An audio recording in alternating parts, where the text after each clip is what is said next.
Hey YouTube, new project here. We're going to be doing a head gasket repair on this 2003 Subaru Forester. This is a local Subaru Club enthusiast car that has a leaking head gasket, so we're going to determine where the head gasket leak is, and then we're going to pull the heads off of it. We're going to try to do it with the heads in the car. I'm sorry, we're going to try to do it with the engine in the car, and hopefully we'll see that the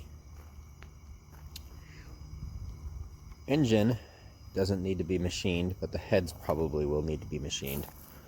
The car's definitely seen its better times. Not a panel without a dent or a ding or hail damage or anything of that sort, so but it's a good running car. She paid $500 for it, and it's got about 216,000 miles on it, so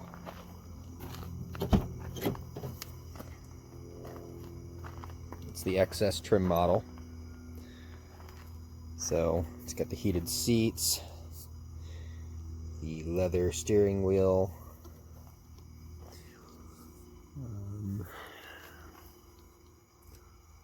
yeah, 216,000 miles on it.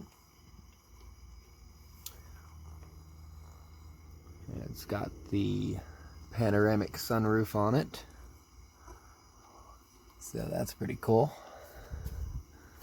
Although she said that the sunroof got a nice little crack in it right here. Ouch. So, like I said, she bought it for 500 bucks.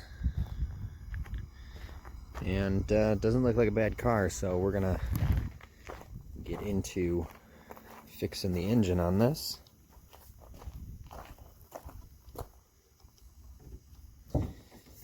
See, the hood's not a single place on this hood that doesn't have a dent. Good old hail damage.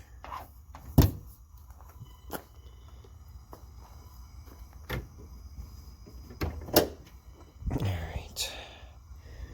EJ251. Doesn't look too bad in here. Actually, it's pretty clean. Pretty clean for only having 216,000 miles on it.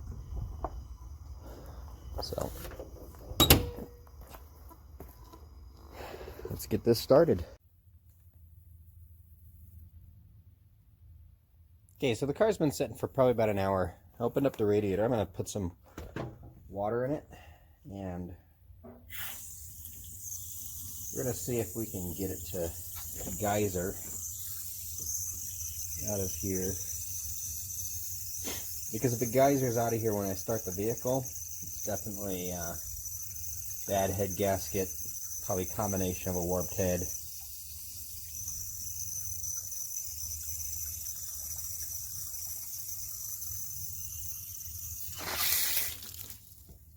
All right.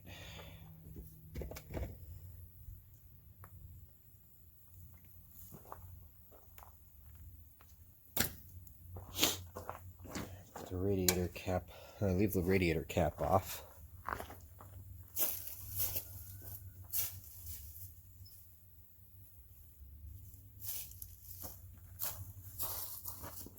Then I'm going to start the vehicle and back the camera up a little bit. We're going to watch the radiator.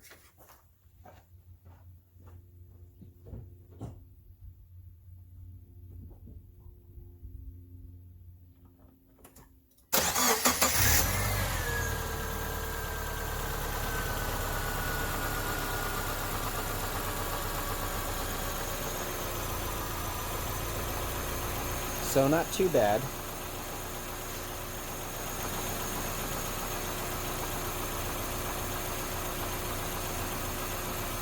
So the good news is we're not getting combustion gases into the radiator yet, because as you can see, there's no bubbling of the coolant. So that's a good sign. I'm going to shut this down. We're going to move on.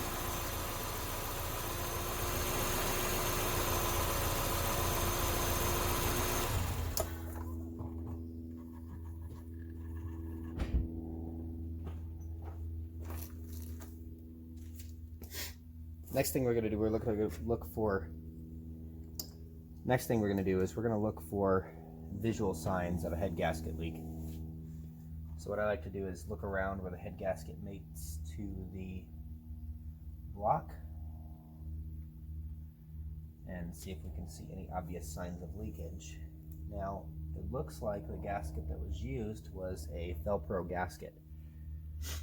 Now, I'm a huge advocate of Velcro gaskets, but over time I've been seeing an issue with some of the Velcro gaskets. There's actually two different models out there. There's a multi-layered steel that is the recommended gasket, and then there is another one that is different from the multi-layered steel, and the other one costs probably $10 less than the MLS gasket. And from the looks of it, I don't think we're looking at the MLS gasket. I think we're looking at the old gasket that Velcro has made obsolete. So we're going to take a look at that once we get the heads off.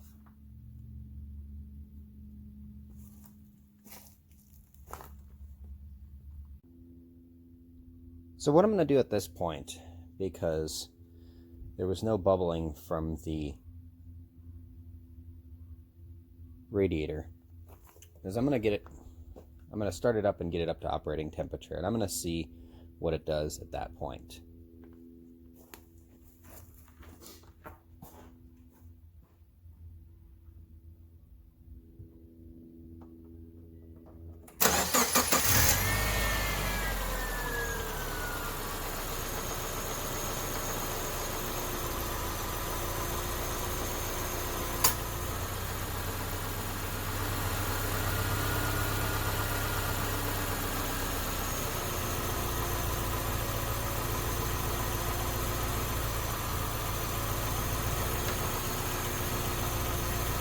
What I did was I also turned on the air conditioner and the heater off to kind of put a little bit of load on the car itself.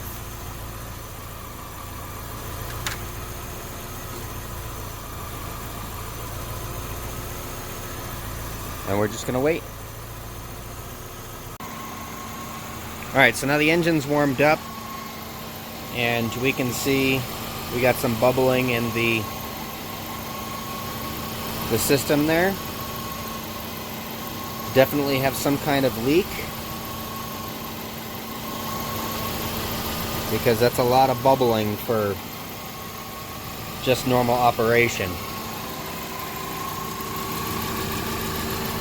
Looking around here, I don't see anything out of the ordinary. There's a little bit of coolant on the lip of the radiator, but that could have been when I was filling up the radiator. It definitely smells like coolant. Looking between where the head gasket is, I'm not seeing anything out of the ordinary on the head surface. But as you can see, that keeps building pressure. This started out down here and now is up to here. That's definitely building pressure in the system. Typical leak areas would be right here where the heater core is, and down here where those heater core hoses go in. I'm not seeing anything out of the ordinary there.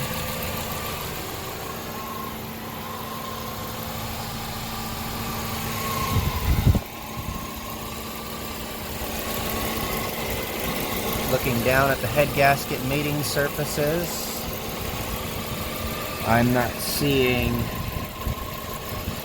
leakage of coolant.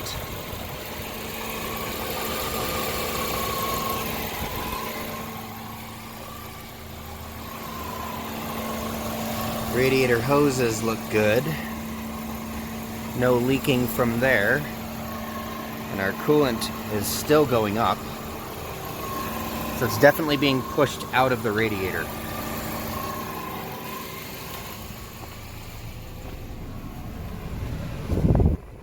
Our coolant temp is 223 degrees. And both of our fans are on here.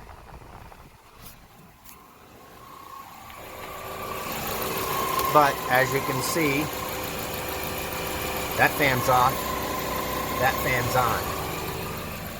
And we're starting to get splash over here.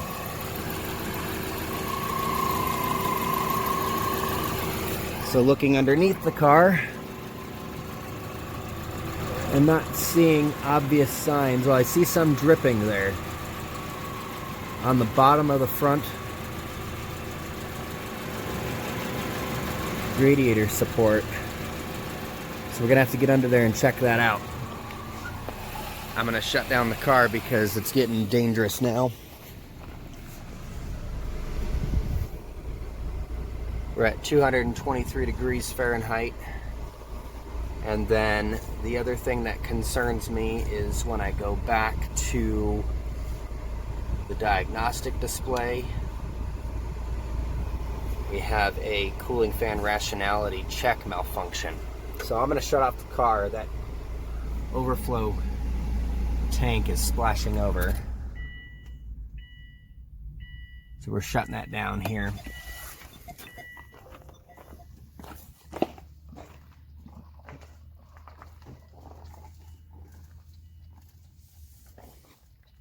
And you can hear the coolant starting to go down.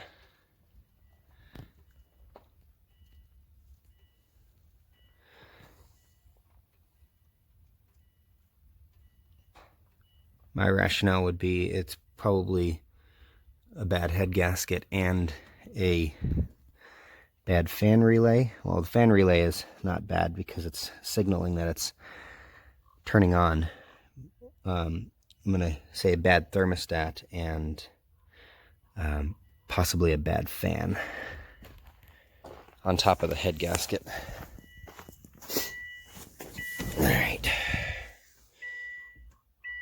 Alright, yes.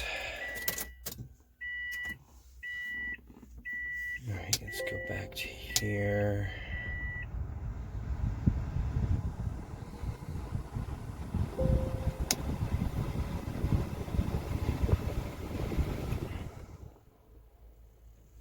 So the coolant temperature was back down to 212 degrees.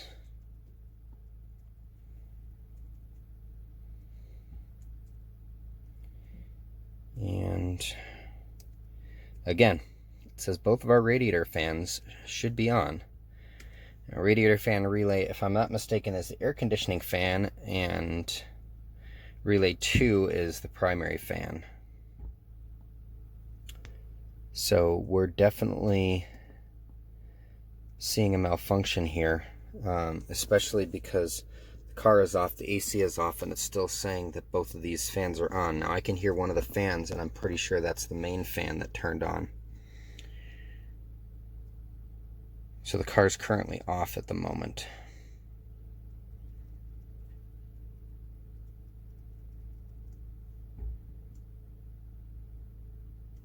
And we're back down to 203 degrees and quickly falling. And that spill-proof funnel is now down to where it was when I first filled it. So I'm thinking that we have a combination of a failure of the thermostat, possibly head gaskets as well. The fan just kicked off right now at 199 degrees. And I'm also thinking that we have some kind of fan failure, possibly an external leak on the radiator as well. And we see the coolant has now gone down to the normal mark where I left it when I first started up the car. So definitely boiling over. And it's boiling into this from the upper radiator hose. So we definitely have some kind of either blockage. Again, I'm leaning back to suspecting the thermostat is at fault for it. But we'll see as soon as the engine cools down. What I'll do is I'll take this off of there as soon as the engine cools down. I'm going to put some tracer dye inside the coolant, and then I'm going to repeat the test and actually take it for a test drive to see if it will show me if there's an external leak, so that I can have some peace of mind that this isn't anything that I have to worry about here. And that's bone dry too, so we're going to take a look at that, and as soon as that cools down, we'll put some dye in. Alright, so now that the engine is sufficiently cool, what I'm going to do is I'm going to put in a 1 ounce of leak detection dye, and this is for all water-based fluids, so it can be used in all types of applications. You can use it in like your washer fluid tank, coolant, anything that's not oil. They actually make one that's an oil base, so you can detect transmission leaks and oil leaks. But we're going to use this one. I'll put the link in the description for where you can buy this. I buy this in bulk because I do a lot of these jobs, so I use this quite frequently. So we're going to put it in, and it just goes right into the filler on the radiator. We're not going to put it in the coolant tank because we don't know if there's a crack in the coolant tank and it'll skew our test results. So what we're going to do is we're going to put this right into the radiator in its full entirety. When you put this in, make sure you don't spill it anywhere. Make sure you don't overflow it. And you can actually see, I got it on my finger a little bit. It's actually orange, but when you put it inside the coolant, it actually makes the coolant an ultraviolet green color. So I'm going to put it in slowly. We're not going to make sure not to spill it.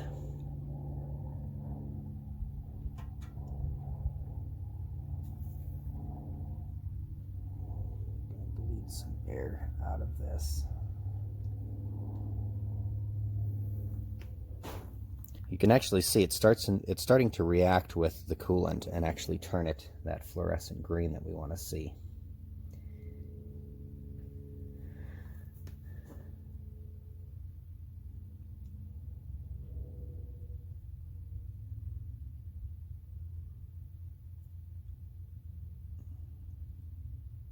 And you can actually use this after you do service on your vehicle.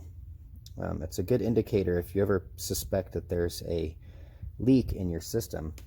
Later on down the road, you can put this in your coolant after you do any kind of major coolant service, and then you just use a black light to find out where the leak is if you suspect there's a leak.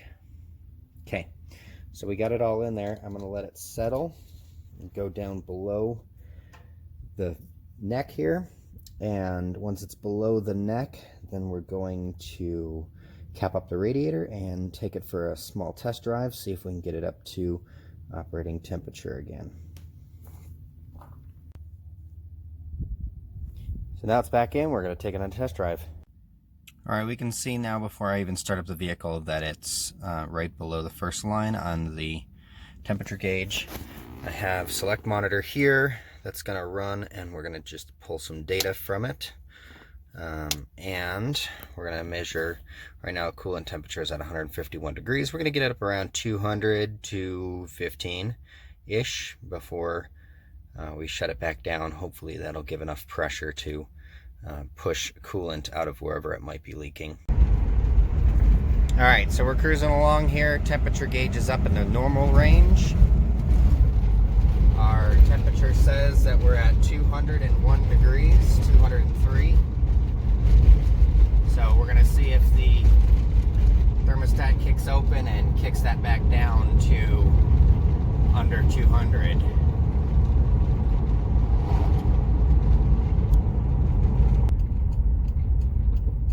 114 and we're not going down. That thermostat should have opened by now. Got a little bit of pinging going on now because of the heat buildup. Our ambient outside temperature is 58 degrees.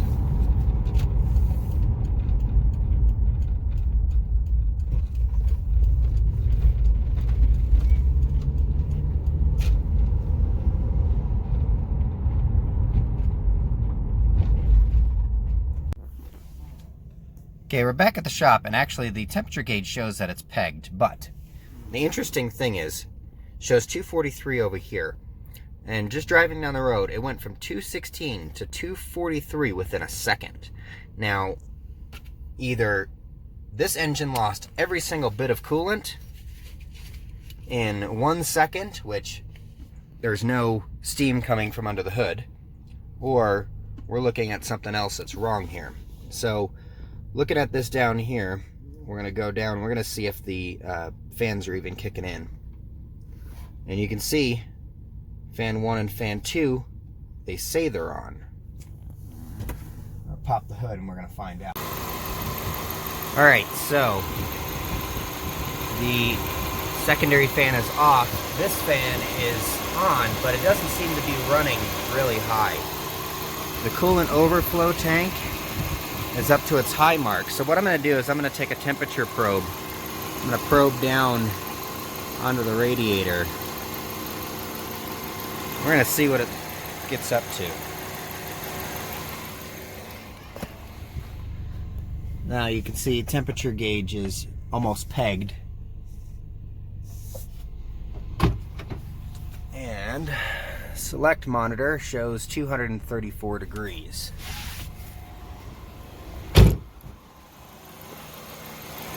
And we're sitting right around 67 Celsius.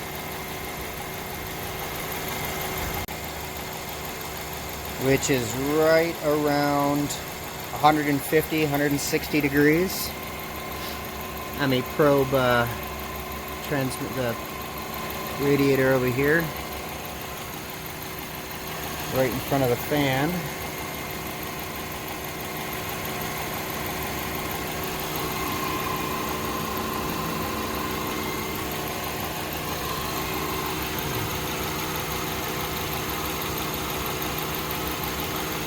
Okay.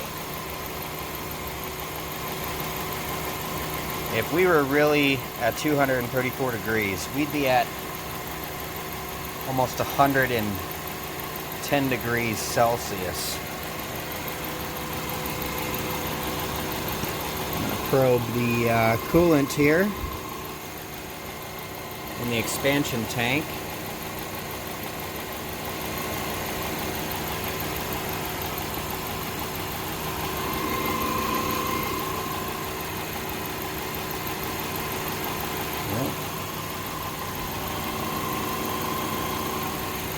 That's very interesting.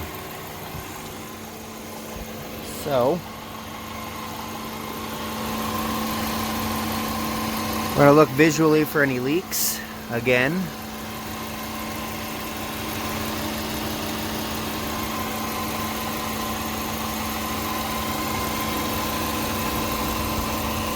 You got to figure out why that fan's not coming on.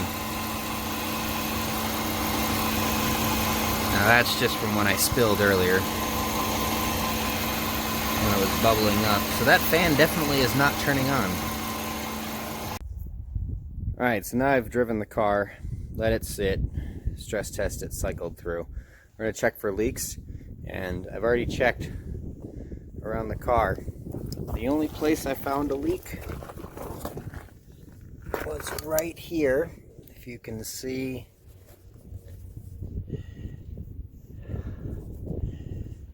Right there, next to the, where it's bright green. There we go, focus.